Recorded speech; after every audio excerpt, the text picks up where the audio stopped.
Abram suas Bíblias em Mateus capítulo 5, versículos 17 até o verso 48. Isso, Mateus capítulo 5, versos 17 até o verso 48.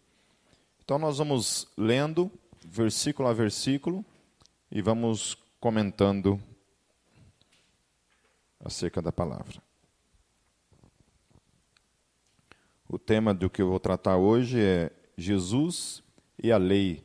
A gente poderia também dar um outro título a essa ministração, chamando-a de A Lei de Jesus. Pode ser uma outra forma de a gente dar a essa palavra um título. Então começa assim o texto.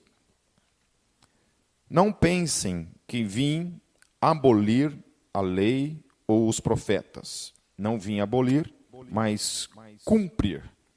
Então, a primeira coisa que Jesus fala aqui é sobre duas coisas. Fala sobre lei e fala sobre profecia. Essas duas coisas, ele está dizendo que ele não veio abolir essas duas coisas. Então, há dois propósitos aqui nessas duas palavras. O propósito da lei é um. Qual é o propósito da lei? Vocês que já estão me ouvindo há um bom tempo, quando se trata da lei, qual é o propósito da lei? O que a lei aponta para mim e para você? A lei serve de tutora até a Cristo, certo? Ela serviu de tutora até Jesus. Mas a lei ela tem um propósito maior. Lá em Romanos 11:32 diz assim: pois Deus colocou todos sob, ou seja, debaixo da desobediência, para exercer misericórdia para com todos. Ou seja, a lei foi dada por Deus para que todo homem fosse condenável diante dele. A lei aponta o meu e o teu pecado, e a lei nos torna reprováveis diante de Deus. Vamos avançando no texto para que depois a gente possa compreender um pouco mais a respeito disso. E então entra o propósito da profecia. O propósito da profecia é apontar a solução para essa tragédia que a lei traz para a minha vida e para a tua vida. Uma vez que a lei nos condena, a profecia ela aponta para uma outra coisa. Então, a lei nos coloca debaixo do pecado. A profecia vem e aponta a solução para isso, que é o quê? A vinda de Jesus. O sacrifício do Cordeiro. O que o Cordeiro faria na cruz é a solução para aquilo que a lei, então, tinha trazido sobre a humanidade, a condenação. Por isso que Jesus tem que vir debaixo da lei, cumprir toda a lei, morrer debaixo da condenação da lei, assumindo o nosso lugar, não uma condenação dele mesmo, mas uma condenação que era minha e tua. Ele leva sobre si, morre naquela cruz. Quando ele ressuscita, então, o que ele traz é uma nova humanidade que já não faz mais parte, não está mais ligada a essa humanidade que nasce debaixo dessa condenação. Ok? Então, eu e você, quando nascemos debaixo da lei, condenados pela lei. A lei nos condena.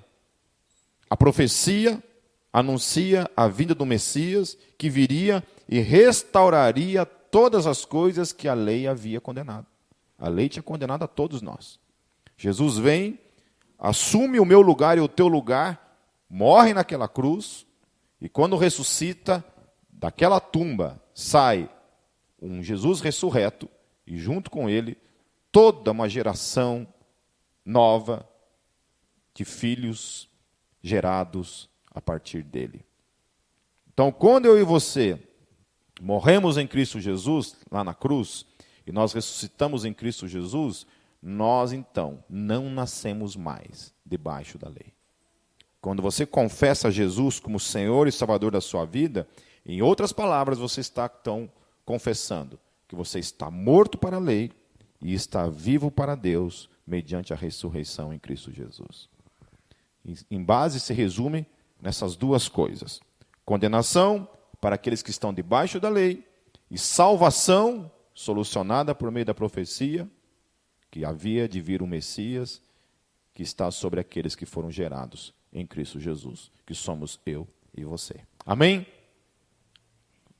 Amém? Isso, para mim, quando eu tive o conhecimento dessa realidade teológica, quando me foi apresentar essa realidade teológica, isso mudou a minha vida. Porque aí toda a minha vida não é mais regida por essa lei, mas é regida por essa graça. E vamos continuar.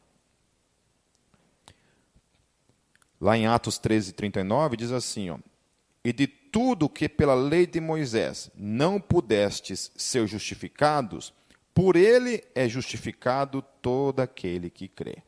Então, enquanto a lei condena a todos, Jesus justifica a todos aqueles que nele creem. Amém. Ponto. Versículo 18.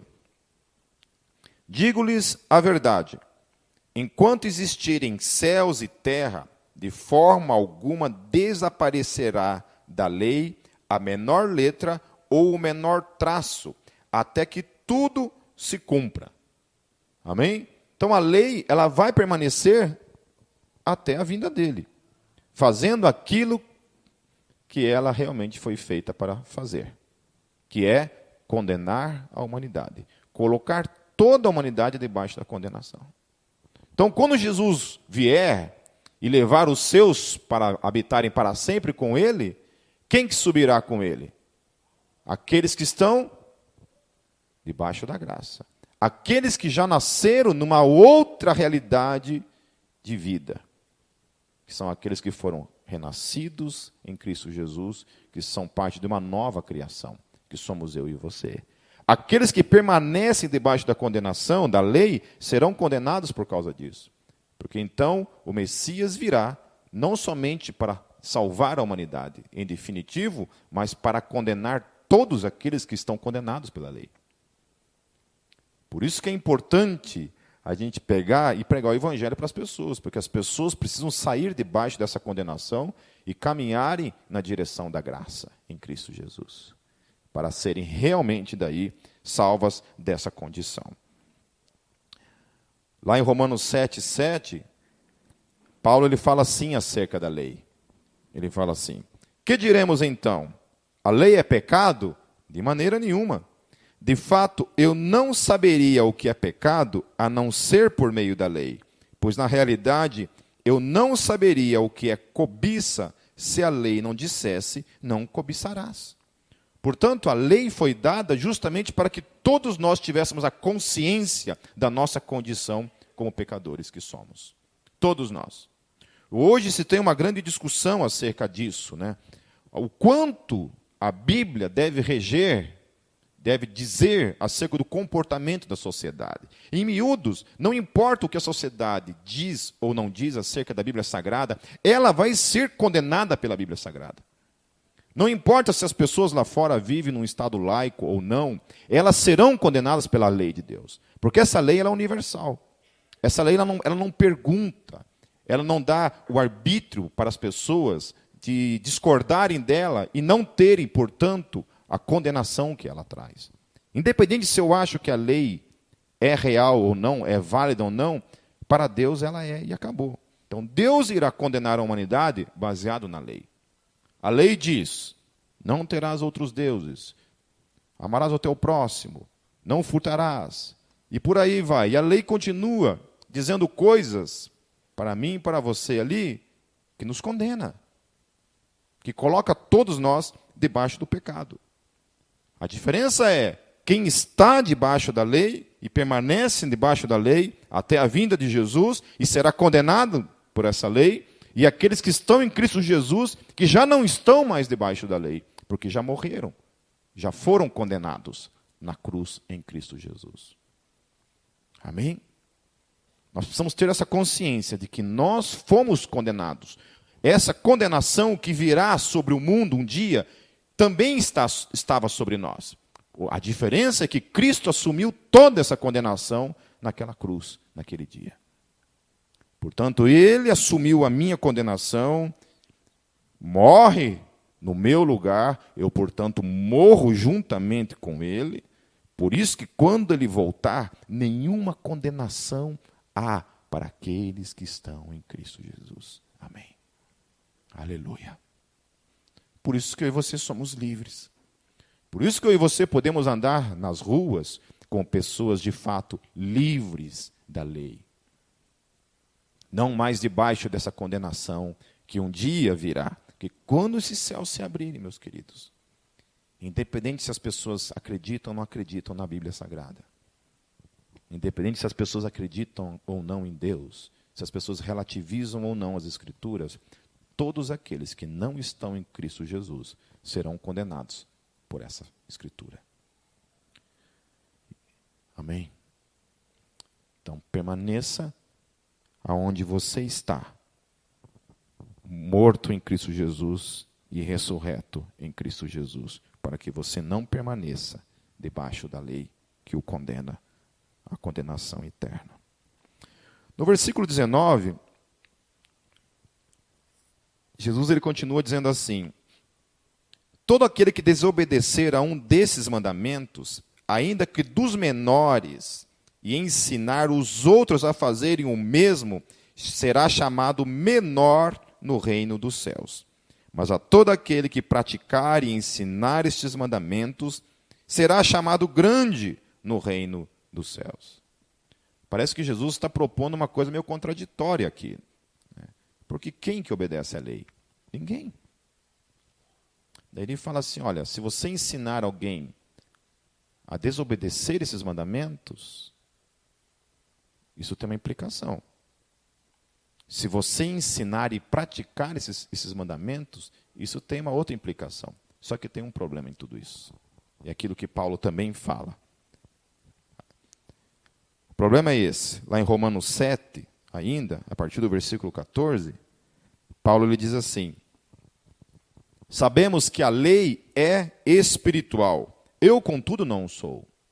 Então, a lei ela é espiritual, eu, contudo, não sou, pois fui vendido como escravo ao pecado, Paulo está dizendo. Não entendo o que faço, pois não faço o que desejo, mas o que odeio. E se faço o que não desejo, admito que a lei é boa. Então a lei ela diz, não faça, não faça, não faça, não faça. E eu não quero fazer. Mas quando me vejo, estou fazendo. Não somente eu, toda a humanidade vive nessa realidade. De querer fazer uma coisa e fazer o contrário dela. Em algum ponto, em algum momento, na minha e na tua vida, algumas coisas nós temos um domínio próprio e outras não. E às vezes, há momentos naquilo que você tem domínio próprio, você pode perder o domínio próprio nesse momento. Daí ele continua no versículo 17, ele fala assim, neste caso, não sou mais eu quem o faz, mas o pecado que habita em mim. E aí que está todo o problema do porquê o homem é incapaz de obedecer à lei. Por causa do pecado. Porque ela foi criada justamente para apontar aquilo que nos torna incapazes de obedecê-la. O pecado em cada um de nós. Nós somos incapazes de obedecer à lei por causa desse pecado que habita em cada um de nós. Que nos condena, que nos leva a fazer coisas que a gente não quer fazer, mas quando vê, está fazendo. Existiu algum ser humano na face da terra que nunca pecou? Não. Só um. Somente um. Uma vez numa discussão com um amigo meu, que faz parte do gnosticismo, ele começou a abordar a questão de que Jesus era como qualquer outro. Eu falei, mas espera aí, você está me querendo dizer para mim que Buda não teve pecado? Eu falei, teve. Eu falei, então Jesus não é a mesma coisa. Não, claro que é. Eu falei, não, mas você está querendo dizer para mim que Jesus pecou? Aí ele se segurou assim. Teve que morder a língua umas 40 vezes. Eu falei, aí que está a questão. O único humano, reconhecido como humano, que jamais pecou, errou em algum momento na sua vida, foi a pessoa de Jesus Cristo.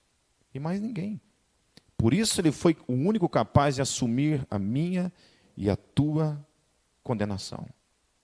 Porque somente ele era esse Cordeiro perfeito, santo. Ele era o único capaz porque ele era santo. Esses dias eu publiquei uma esse dia não, já faz um tempinho, eu publiquei um artigo falando sobre a questão da existência de Adão. Que eu tenho lido muita coisa assim de crentes que têm afirmado que Adão não existiu, que Adão foi só uma alegoria, alguma coisa nesse sentido. E eu falei que se Adão não existiu, toda a doutrina do pecado, a qual eu e você acreditamos, deixa de existir. Porque de onde se origina o pecado se Adão não existiu? De onde vem o pecado? E aí, quando a gente entra lá nas discussões da genealogia acerca de Jesus, eu acho interessante quando a genealogia, se eu não me engano, é de Lucas, que fala sobre a genealogia da humanidade de Jesus, começa lá, desde Jesus, lá em José, daí vem, até chegar onde? Em Adão. Ponto. No Novo Testamento, na Bíblia Sagrada, não há a menor hipótese, não há o menor lado para se supor que Adão não existiu de fato como um personagem histórico, que fez parte realmente da existência humana, que ele foi algum tipo de ser fictício. E aí é interessante que eu tenho encontrado pessoas que acreditam, por exemplo, que Thor existe e não acreditam que Adão existiu. O mesmo cara que questiona a existência de Adão acredita que Thor existe. Loki eu sei que existe, porque tem um monte de Loki que eu conheço por aí, né? O cara acredita mesmo nessas coisas. E tem dificuldade em acreditar numa coisa que é racional. Porque a humanidade está aí. Alguém gerou isso. Alguém gerou. Certo? Alguém gerou. Se nós pudéssemos pegar a nossa genealogia e voltar ela no passado, em 21 séculos, mais, vai dar são mais ou menos uns 10 mil anos atrás, se nós pudéssemos voltar, que é mais ou menos quando começam as primeiras civilizações, né, até onde isso encaminharia? Até onde isso encaminharia? Eu gostaria que todo mundo pudesse ter uma biblioteca como eu tenho em casa. Ler as coisas que eu leio acerca daquilo que a ciência fala. Não essa ciência materialista e reducionista, que exclui qualquer probabilidade de Deus, não é nem contada como evidência, mas outros livros que são livres desse preconceito, que realmente apontam para a existência de Deus, que apontam realmente as coisas que a Bíblia diz como verdadeiras, factuais, como realmente comprovadas historicamente pela arqueologia e outros mais. Está aí. Continuando. Então, Paulo ele fala assim, versículo 19, pois o que faço não é o bem que desejo, mas o mal que não quero fazer, esse eu continuo fazendo. Ora, se faço o que não quero, já não sou eu quem o faz, mas o pecado que habita em mim. Assim encontro esta lei que atua em mim. Quando quero fazer o bem, o mal está junto a mim, pois no íntimo do meu ser tenho prazer na lei de Deus. Mas vejo outra lei atuando nos membros do meu corpo, guerreando contra a lei da minha mente, tornando-me prisioneiro da lei do pecado que atua em meus membros. Miserável homem, eu que sou. Quem me libertará do corpo sujeito a esta morte?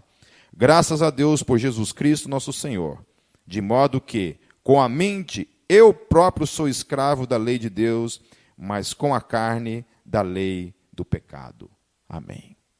Então, Paulo, ele propõe que a solução para essa questão que Jesus está apresentando é muito simples. Que essa lei condena a minha carne, que é pecaminosa. Mas em Cristo Jesus, e por causa de Cristo, eu estou liberto dessa lei, e então eu posso vivenciar a realidade dessa lei, não mais como um escravo da lei, mas agora como alguém livre e debaixo da graça. Então, o cristão peca, o cristão erra, falha. Mas a forma como ele é julgado já não é mais segundo a lei, mas é segundo a graça. Amém? Isso faz toda a diferença. Porque a lei é de condenação, a graça não. A graça trata a questão do pecado em mim e em você de outra forma. É outra forma como ela trabalha em mim e em você. A lei diz, então, e ela se demonstra na minha vida por essas questões de praticidade que muitas vezes acontece comigo e com você. Aquele mal que eu não quero fazer, eu faço, e o bem que eu quero fazer, eu não faço. E aí a graça estabelece que o meu espírito já está salvo, ponto. E as coisas que acontecem no meu dia a dia jamais terão o poder de me separar daquilo que Cristo já fez por mim na cruz. Amém. Ponto.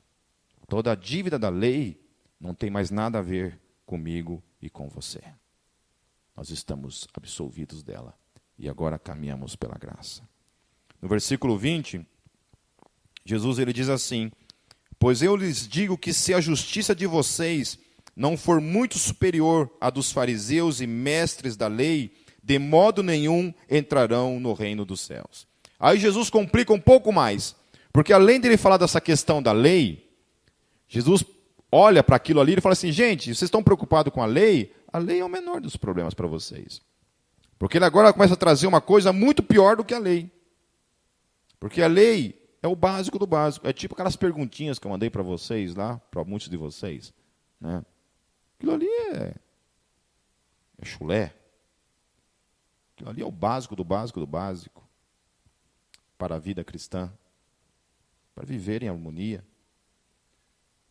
Aquilo ali é o básico. Aí Jesus ele começa. Então agora o bicho pegou. Pois não se trata apenas de cumprir a lei, é de ir além dela. Jesus não somente estabelece a questão da lei, mas ele vai além. Ele ultrapassa a lei. E ele fala assim que para os discípulos dele, a vida cristã não se resume, então, em observar a lei, mas em algo muito superior a isso. Jesus está pondo em xeque as coisas óbvias da lei, como decisivas para alguém ser justo, baseado somente nela. E ele, então, começa a complicar toda a simplicidade, entre aspas, da lei. Então, ele começa lá. Acompanhe-me. Primeiro, quanto a essa questão do não matarás, que a lei dizia, que era simples. Se você nunca matasse alguém na sua vida, pronto, você nunca havia afligido esse pecado. Esse ponto da lei. Era simples isso. Eu nunca matei ninguém, portanto, diante desse ponto da lei, eu estou justificado diante de Deus. Aí Jesus vem e complica ainda mais a coisa, porque ele diz o seguinte: vocês ouviram o que foi dito aos seus antepassados, não matarás, e quem matar estará sujeito a julgamento. Mas eu lhes digo que, qualquer que se irar contra seu irmão, estará sujeito a julgamento. Também qualquer que disser a seu irmão, raca, será levado ao tribunal, e qualquer que disser, louco, corre o risco de ir para o fogo do inferno. Portanto, se você estiver apresentando sua oferta diante do altar, e ali se lembrar de que seu irmão tem algo contra você, deixe sua oferta ali, diante do altar, e vá primeiro reconciliar-se com seu irmão, depois volte e apresente sua oferta. Entre em acordo depressa com seu adversário, que pretende levá-lo ao tribunal. Faça isso enquanto ainda estiver com ele a caminho, pois caso contrário, ele poderá entregá-lo ao juiz, e o juiz ao guarda, e você poderá ser jogado na prisão. E eu lhe garanto que você não sairá de lá enquanto não pagar o último centavo.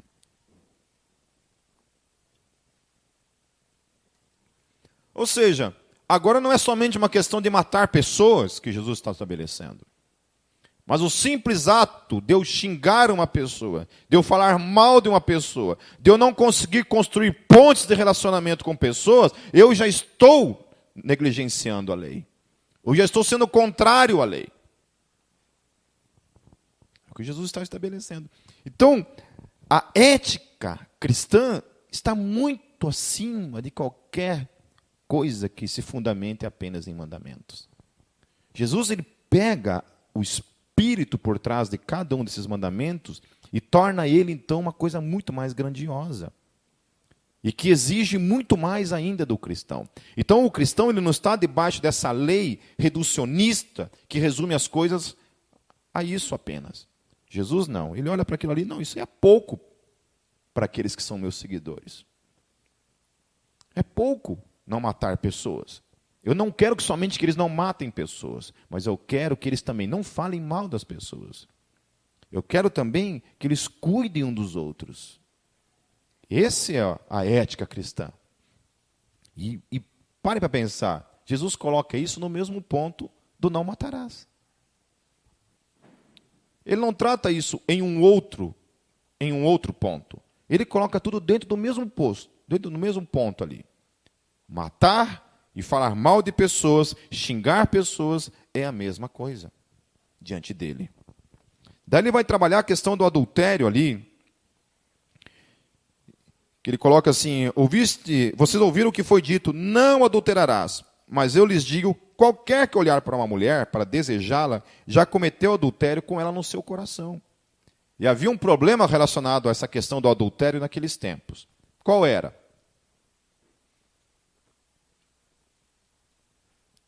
Quem adulterasse, acontecia o que em Israel?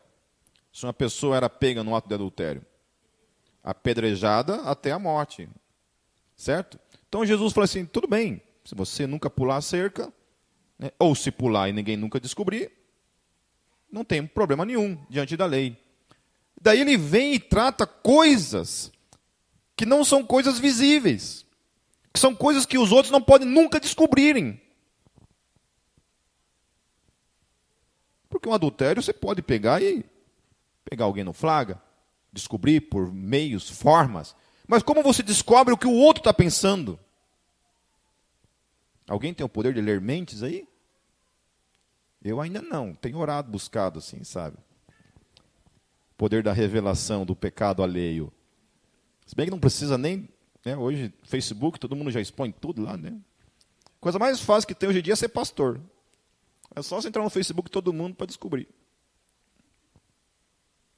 Está lá, todo mundo se expõe, xinga todo mundo, briga com todo mundo, expõe sua posição teológica, seus posicionamentos políticos, seu liberalismo, todo mundo vai lá e põe. Não precisa mais. Por isso que eu estou cada vez me tornando mais sensacionista, né? Acreditando que alguns dons realmente ficaram lá para trás porque não tinha internet na época. Alguns dons para esse momento contemporâneo realmente nem precisa nem existir. Só você ir para a internet lá e todos os dias você vê as pessoas estampando o seu pecado ali. Nem todos, né? Daí entra essa questão. Como que se policia a mente humana diante disso? Quando um homem olha para uma mulher, a Bíblia está dizendo, Jesus está dizendo as palavras dele, que esse homem, se ele olhar para ela e no seu coração ele desejá-la, ele já cometeu o ato de adultério. Então Jesus olha para a lei e fala assim, essa lei é fichinha. Porque o cara pode criar todo o rito, né, de sacanagem na cabeça dele o quanto ele quiser. Que ninguém vai descobrir isso. Ele pode trabalhar a sua imaginação de maneiras, né, infinitas. Mas aqui Jesus está dizendo que, olha, o não ato em si, mas apenas o pensar nessas coisas, já é pecado. Então a ética de Jesus é estabelecida de maneira... Então, olha, pense comigo. O que nós temos hoje? Uma geração que quer descer a ética. Jesus ele elevou a ética judaica. A ética cristã, ela é acima da ética judaica, e não abaixo. A gente não olha para a Bíblia e reduz essa ética, e diminui essa ética, e tenta fazê-la ser cada vez menor. É o contrário. As Escrituras, ela pega uma coisa que era visível, básica, Jesus pega e torna isso uma ética muito mais superior agora, e exige de mim e de você essa ética, com uma única diferença, que isso só é possível vivenciar mediante a ação do Espírito Santo na minha e na tua vida. Ou seja, em outras palavras, um questionário ou um monte de regras não é a questão. A questão é que isso nos lança numa outra direção, que é uma vida de busca na presença de Deus, que é o único que é capaz de produzir em mim essa ética elevada na prática. É Ele. Como Ele vivenciou essa lei boba, pequena, e vivenciou uma lei muito mais elevada, porque eu tenho certeza absoluta que Jesus nunca olhou para uma mulher com os olhos de desejo, mesmo ele sendo homem. Ele nunca olhou para uma mulher com esses olhos. Ele nunca odiou pessoas. Ele nunca falou mal de pessoas.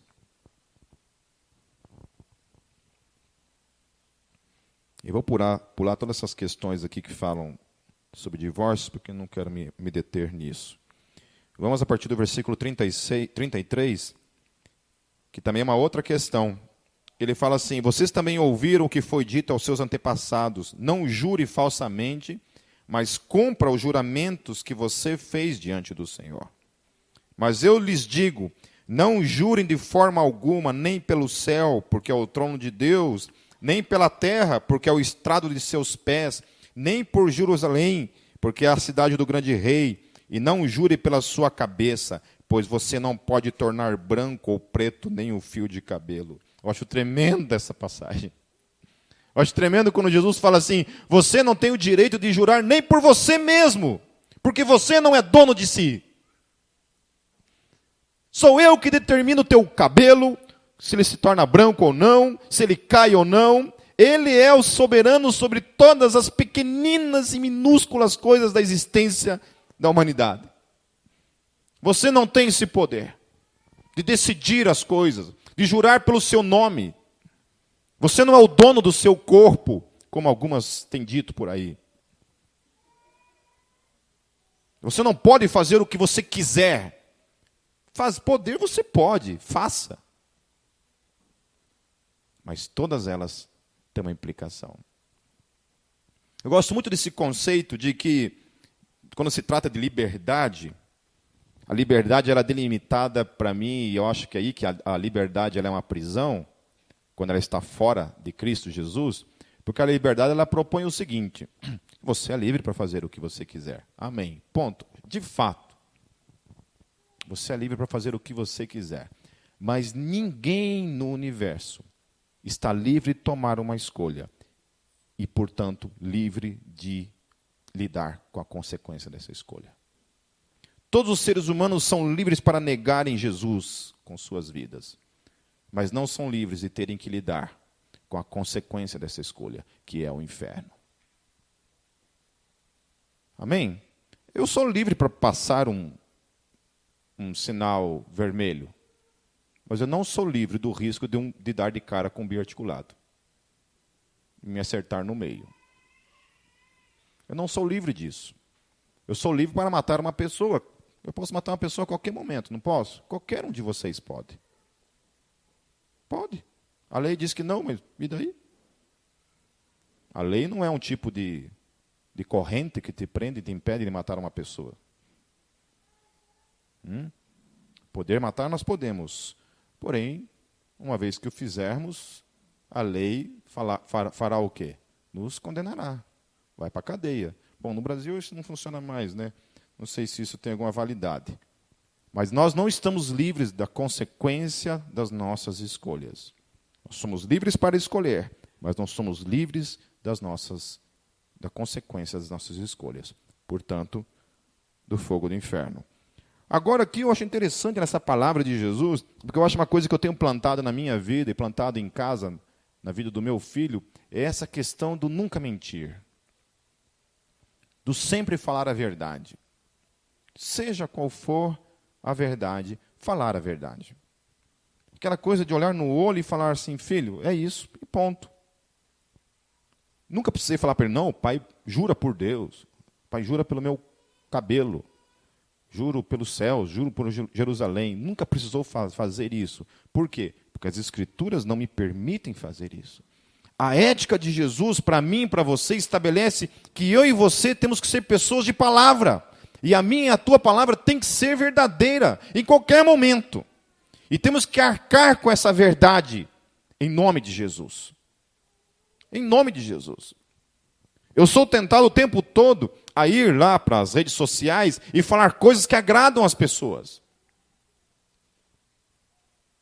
E aí, quando eu tento negociar essas coisas, o Espírito Santo fala assim: ô, você não foi chamado para falar palavras agradáveis para as pessoas. Isso aí deixa com o diabo. Ele já está fazendo isso. A ética cristã é uma ética que nos desafia a viver além, muito além, de qualquer tipo de ética social que existe por aí. Muito além. O mundo diz uma coisa, mas a ética de Jesus diz outra. A ética de Jesus diz outra. Quando eu falar para vocês uma coisa, e eu falar que aquilo é verdade, na minha vida, você pode apostar que aquilo é verdade. É verdade. Porque eu não vou mentir. Eu tenho plantado isso na vida do meu filho. E ele também tem sido assim. Então eu pergunto assim para ele, assim, filho, você fez isso? Não. Se ele falou isso, meu querido, é não. Eu vou dar a minha vida por ele. Porque nós não mentimos um para o outro. É um pacto. É um pacto que existe comigo, com ele, comigo, com Kátia com ele. É isso. Nossa casa, se a nossa palavra se perder na mentira, não tem muita coisa de valor em mim e em você. O que nós temos de mais valoroso na vida é a nossa palavra. É quando nós dizemos que sim é sim, não é não. E ponto. Agora, que horrível é quando alguma pessoa diz que é e todo mundo desconfia que não é. Porque mente tanto. O marido mente tanto para a esposa que quando ele fala a verdade ela não acredita. E ele fica bravo. Ele fica bravo. Aconteceu uma situação tempos atrás de um amigo que tinha perdido a mãe dele. A mãe dele faleceu. E eu não acreditei. Eu simplesmente não acreditei que a mãe dele tinha morrido. Eu duvidei. Falei, não, cara. De fato ela tinha falecido, tá, gente? Mas eu, à primeira mão, eu não acreditei. Sabe por que eu não acreditei? Porque ele já tinha matado a mãe dele há uns 3 anos atrás. A mãe dele já tinha morrido há 3 anos atrás. Daí um dia eu liguei para ele e uma outra pessoa atendeu. Eu falei assim, olha, eu queria falar com fulano. Não, fulano não está. Eu falei, pois é, eu fiquei sabendo aí que a mãe dele faleceu. Hã? Não faleceu, não. Então é assim. Quando uma pessoa está habituada a mentir, quando ela fala a verdade, a gente não acredita. Por mais que seja verdade. É horrível isso. Quando eu e você perdemos a nossa palavra, ela não tem mais o peso da verdade, isso é horrível. Acho que por isso que eu não sirvo para ser político. Então, seja o seu sim, sim, e o seu não, não. E olha o que Jesus fala. O que passar disso vem do maligno, vem do diabo, literalmente. Vem do diabo. Versículo 38, em diante, Jesus fala assim, vocês ouviram o que foi dito, olho por olho e dente por dente. Aí agora Jesus vai nadar contra a lei. Porque ele vai colocar assim, vocês ouviram o que foi dito, olho por olho e dente por dente. Então era assim, quando alguém matava, a família tinha o direito legal de matar a pessoa. Era olho por olho, dente por dente. A expressão significa literalmente isso. Aquilo que você fez, o dano que você cometeu, a família tem o direito legal de fazer o mesmo dano contra você. Era essa a definição de lei. Mas aí ele fala assim, mas eu lhes digo, não resistam ao perverso. Se alguém te dar um tapa na cara, na face direita, ao invés de você dar outro tapa na cara, você oferece o outro lado da cara. Aí o bicho pega, né? Talvez o máximo que a gente consiga fazer, dar a outra cara, é diante de um cara que está com uma arma na mão, ele te dá uma bolacha e fala assim, se você revidar, te dou um tiro. Daí você é obrigado a dar a outra face. E chamar isso de cristianismo, né? Olha, eu dei a outra face para o cara. Mas na ética de Jesus, isso se dá no dia a dia, a qualquer momento. E é isso a gente pode estender nos relacionamentos, por exemplo, marido e mulher. Que às vezes não é uma questão de agressão física, isso daí é uma questão que nem se cogita no nosso meio, né? Eu espero. Isso é uma coisa que não precisa nem ser falado. Nem ser falado. Eu espero jamais chegar aos meus ouvidos que algum marido aqui encostou na esposa. Bateu na esposa.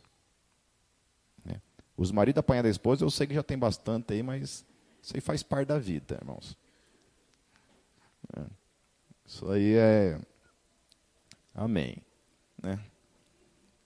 Eu lembro que, às vezes, quando a gente tinha uns atritos em casa, a Kátia dava umas porradas em mim lá e eu ficava rindo dela. Ela me espancando e eu rindo, né? Nossa, que força. Chorava, magoado com o soco dela. Ela está aí? Oi, maior.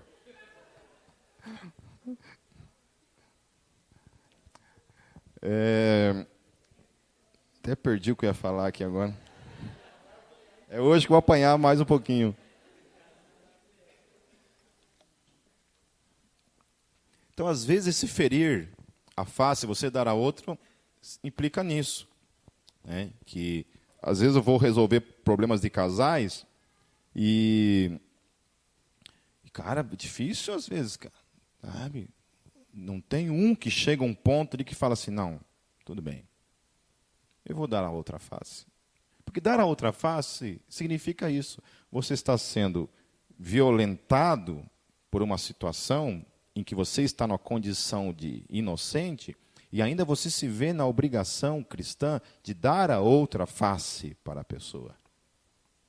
E como se aplica isso na realidade como família? Como marido e como esposa? Como pai diante do filho, como filho diante do pai? Como que resolve essas questões dentro de casa? Porque tem um momento dentro do relacionamento do casamento, principalmente, que alguém tem que ceder. Alguém tem que voltar atrás. Alguém tem que dar a outra face. Alguém tem que falar assim, não. Ser cristão.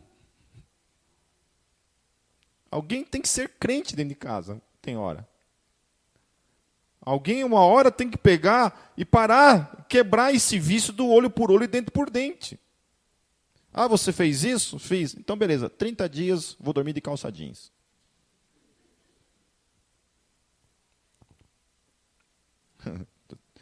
Estão rindo, mas eu sei o que é isso. Não na minha vida, mas já tive que lidar com algumas situações parecidas com essa.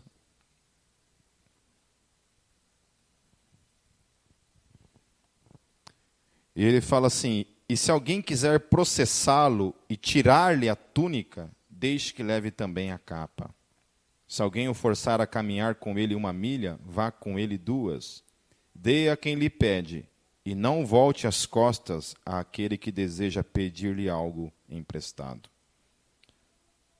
Poxa, Jesus complica a vida da gente, né? Complica. Era tão simples a lei. A lei era simples.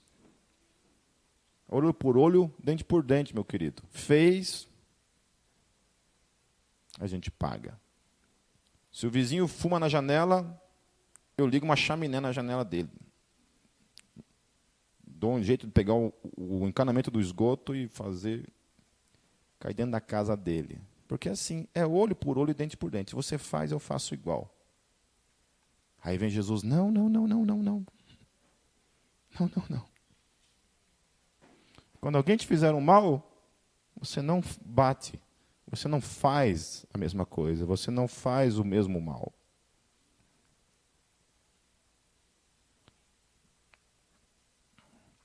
Versículos 43 a 48, para finalizar.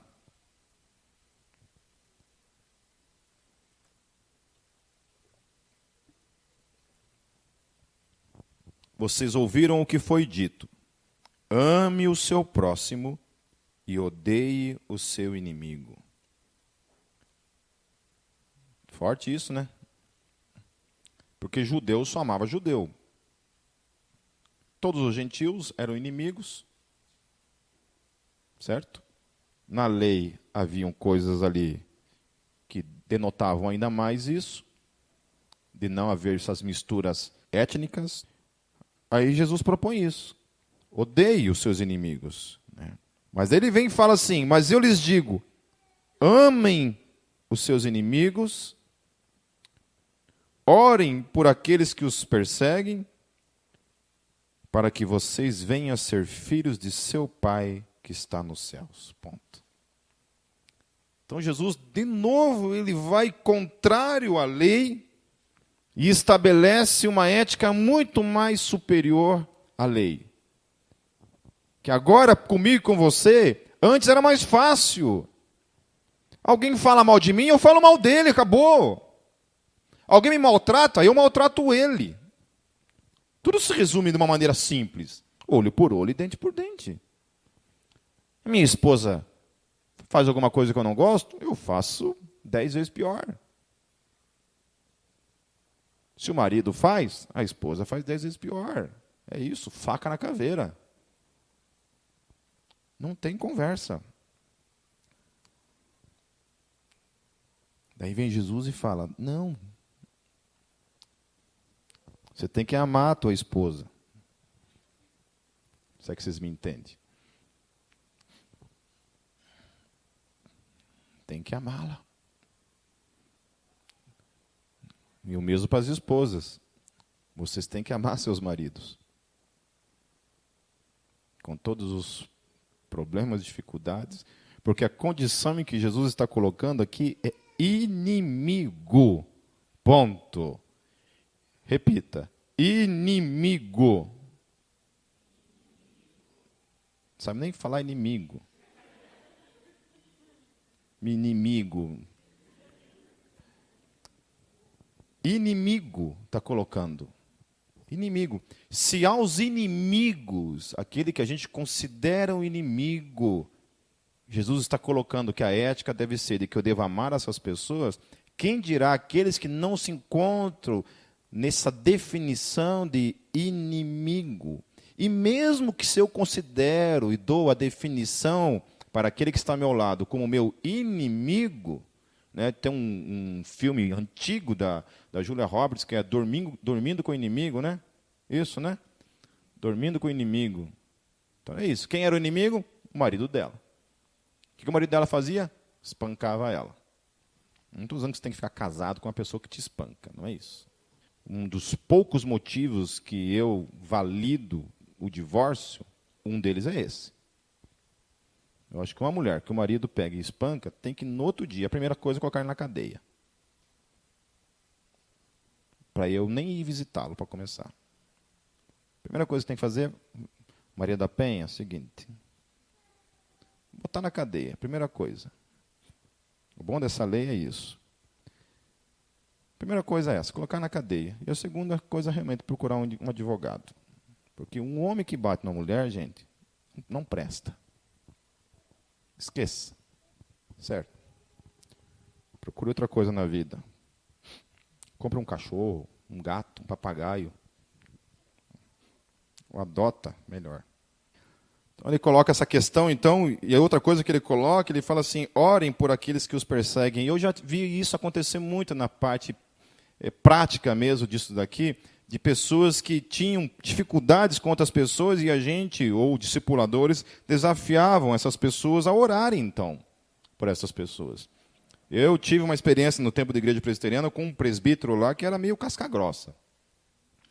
O cara era um dos fundadores da igreja, então chegou aquele punkzinho lá querendo anarquizar tudo lá, né, querendo bagunçar o coreto, e nós tivemos vários conflitos de cultura, de tradição, de coisas que ele entendia que eu não podia ser daquela forma, e a gente teve vários conflitos. E uma das coisas que eu aprendi era isso, em discipulado, que eu tinha que orar por ele. Mesmo com os dentes rangendo, tinha que orar pela vida dele. E não foram poucas as vezes em que eu estava no culto, e eu chegava no culto, ia cumprimentá-lo, e ele não olhava na minha cara. Só que tinha um problema, que eu tinha um culto para prestar a Deus. E tinha um irmão que tinha uma coisa contra mim e eu precisava resolver aquilo. E aí, como é que eu ia oferecer o meu culto a Deus se o cara ali não quer olhar na minha cara? E aquilo me roubava a paz. Daí eu ia orar. Sentava naqueles banquinhos de madeira, né? Duro. E orava. E o Espírito Santo falava assim: vai lá e peça perdão para ele. Não vou. Manda outro. Vai lá e peça perdão para ele. E aquilo começava a inquietar o meu coração de tal maneira que eu não conseguia mais ficar ali. E eu tinha que levantar e ir até essa pessoa. Ir até ele, então, e chegava: ô irmão, tudo na paz? Belezinha? Então, eu vi que você não me olhou na cara ali, eu fui te cumprimentar. Aconteceu alguma coisa? Te fiz alguma coisa? Aí ele descarregava em mim toda a frustração dele com relação ao meu comportamento como pessoa. Que uma coisa é você reprovar o comportamento, né? O duro é quando você reprova a pessoa antes do comportamento, né? Então, ele comigo não era nem meu comportamento, era eu mesmo que era o problema para ele. E aí eu ouvia aquele monte de coisa que eu não concordava com nada, aquele monte de abobrinha que ele dizia na minha cara, e ainda assim eu tinha que pedir perdão para ele. Eu falei: não, então me perdoe, eu queria pedir perdão para você, mas a gente não pode ficar dessa forma. Eu queria pedir perdão para você. Ele falava: ah, beleza. Aí tinha que sair com o rabinho no meio das pernas ainda. Aí no outro domingo, estava lá eu de novo, e ele de novo com a cara virada para mim. Daí eu ia orar de novo, e o Espírito Santo de novo. Aí eu tinha que ir eu de novo. Irmão, fiz uma coisa com você. Irmãozinho, blá, blá, blá, blá, blá.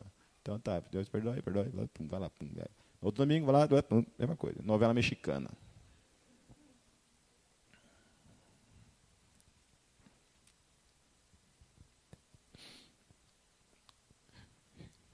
E o que eu acho interessante nesse texto, no versículo 45, é quando Jesus estabelece para mim e para você que esse meu comportamento e esse teu comportamento é que estabelece uma coisa: a nossa filiação. Aleluia. Olha o que o texto diz: para que vocês venham a ser filhos de seu Pai que está nos céus.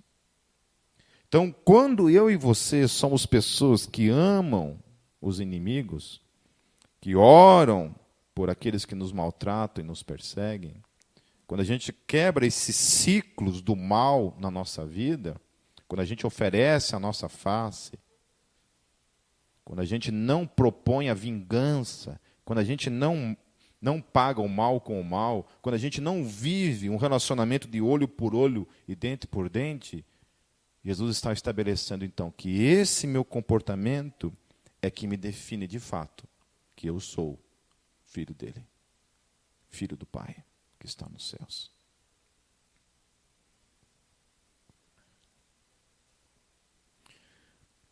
E olha por que nós devemos ser assim. Porque Deus é assim. Daí Jesus estabelece, e ele diz assim: porque ele faz raiar o seu sol. O sol não é nosso, é dele.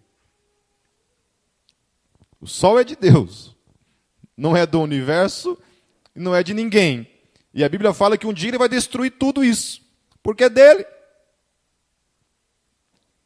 A natureza não é um ente que chama para si autoridade sobre o sol.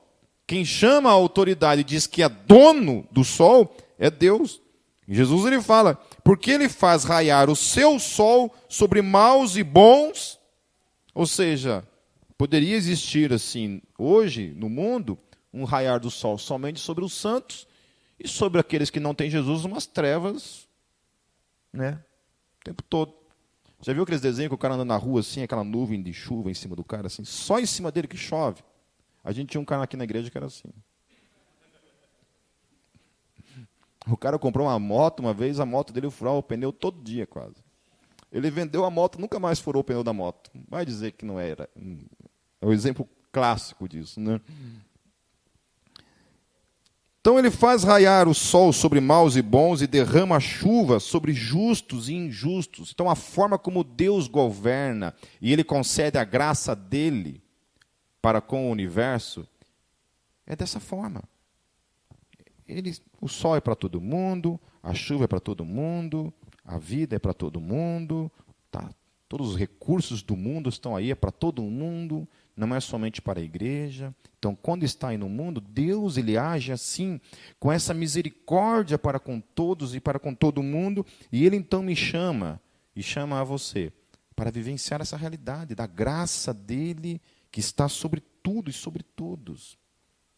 Onde Deus não fica trabalhando assim, fazendo essa separaçãozinha, de dar o sol somente para alguns e a chuva somente para alguns.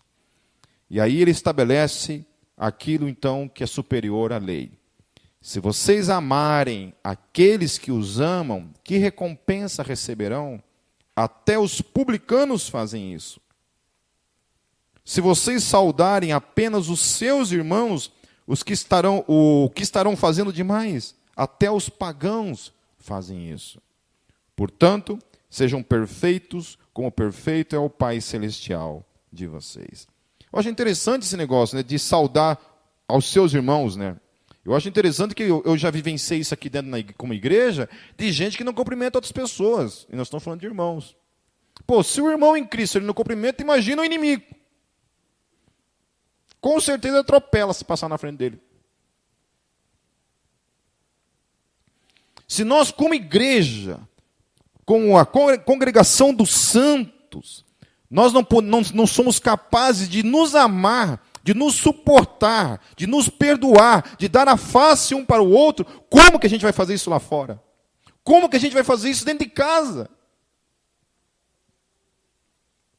Então a ética de Jesus, ela é superior. E bem-vindo a esse mundo, a esse universo da lei de Jesus. Por isso que eu disse no começo, essa ministração, ela pode ser chamada tanto de Jesus e a lei, quanto a lei de Jesus. Porque a lei de Jesus, que foi dada para mim e para você, é muito superior à lei que foi dada para Moisés. Mas a grande diferença é que aquela lei de Moisés nos condenava. A lei dada por Jesus é um desafio. Aleluia. É um desafio que parte da minha e da tua escolha. Aquela lei ali não tem escolha. Ninguém é capaz de obedecer aquilo ali, de estabelecer, eu quero viver a lei. Não vive. Paulo falou que se eu e você, em algum desses pontos, nós errarmos, nós somos condenados por toda a lei. Então não adianta observar 9 e desobedecer 1. Se nós observarmos 9 leis durante toda a nossa vida, e no último suspiro da sua vida, você pisar em um desses pontos, você se tornou condenado por toda a lei. Por toda a lei.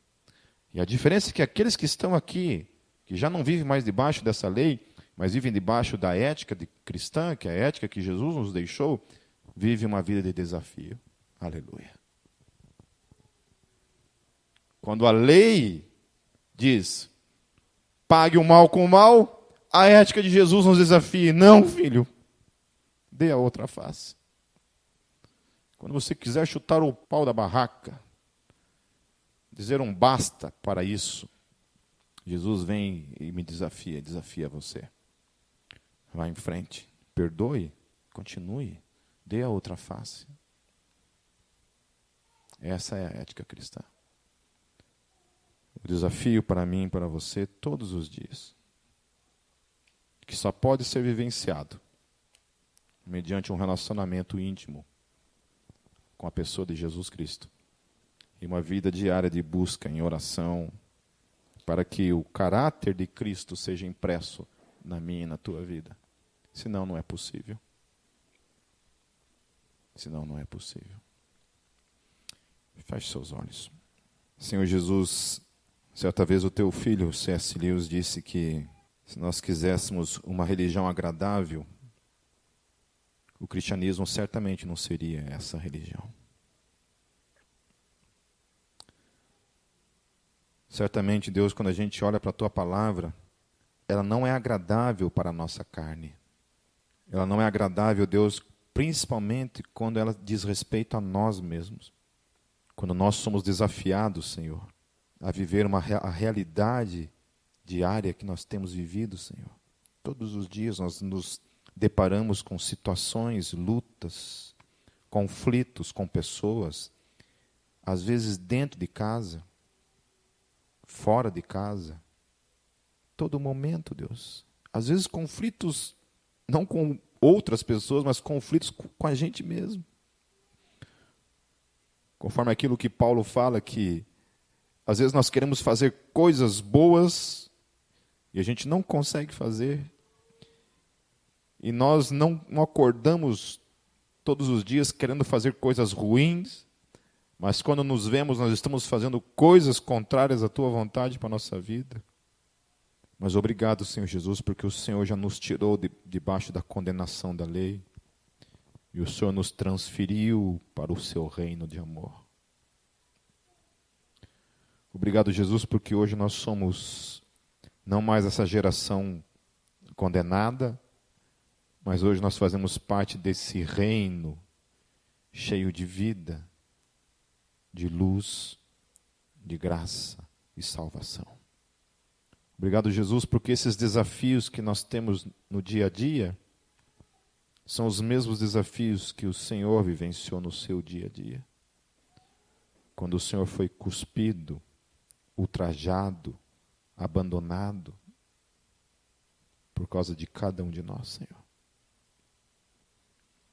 O Senhor não exige de nós aquilo que não estava sobre ti.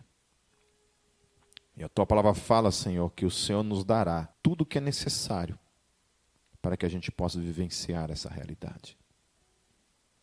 Que é te buscando todos os dias, estando cheio, prostrando o nosso coração e a nossa vontade diante da tua vontade. Mortificando a nossa carne, Deus, por uma busca diária de santificação na tua presença.